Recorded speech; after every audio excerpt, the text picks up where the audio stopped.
Hi, Gary Stonker with College Viability doing a tutorial on the updated 2026 Financial Compass from Perspective Data Science.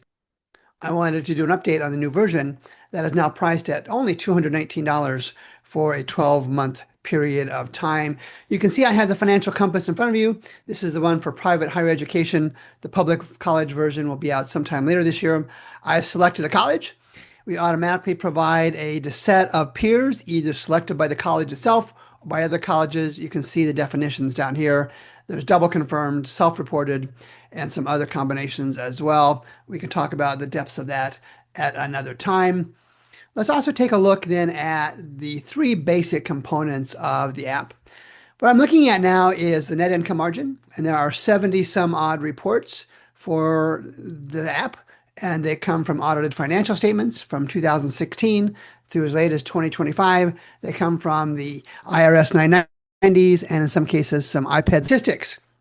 We always have the 25th percentile mark at the long dash line, the 50th percentile or median for all private colleges, and we have the small dash line for the 75th percentile as shown here.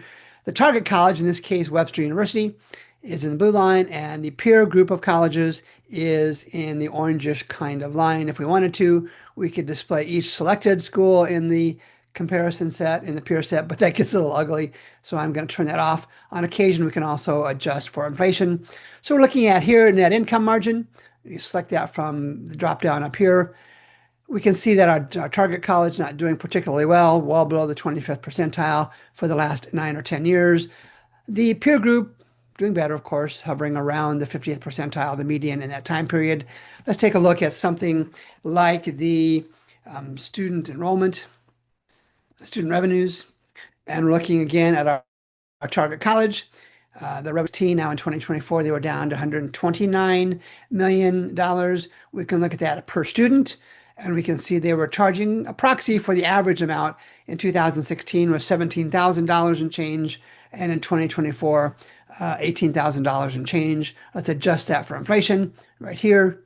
And we can see that effectively that college is charging less in 2024, allowing for inflation, than it was in 2016. You can apply that many other places.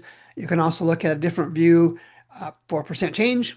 And again, this college is not doing particularly well. You can see that percent change has plummeted. And then for a nice standard measure, the per $1 million in operating revenue.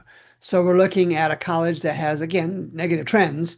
We can see they had $671,000 and change in net student revenues per $1 million in operating revenue. You can compare that across others.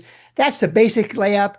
The key measures for this university, these are the last 5 reported years, 2020 through fiscal year 2025. The mean for that 5-year period and the percent change. If you see color, that's not good. That's an indication it is way below what you would expect and want for a college. And you can see and not be surprised that this college has a lot of color. That suggests that they're not doing particularly well. You can see the measures that we have on the left-hand side and the values, of course. We can eyeball them. We can see the net income margin has been negative, remarkably so, for the last 5 years, and on those measures go. Like I mentioned earlier, this version of the app is available for $219 for 12 months per user. There is an upgrade you can do if you want, that you can actually download the data. If you want access to all of the data in the app, I can show you how to do that.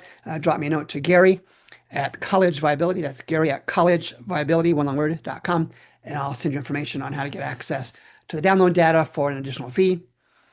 And then even more important, this is a standard set of data up here. We can actually customize the data in the database right here.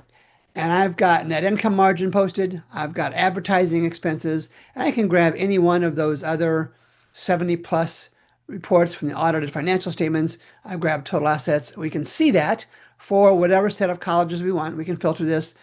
Just to show you quickly, let's go everything that contains in Missouri.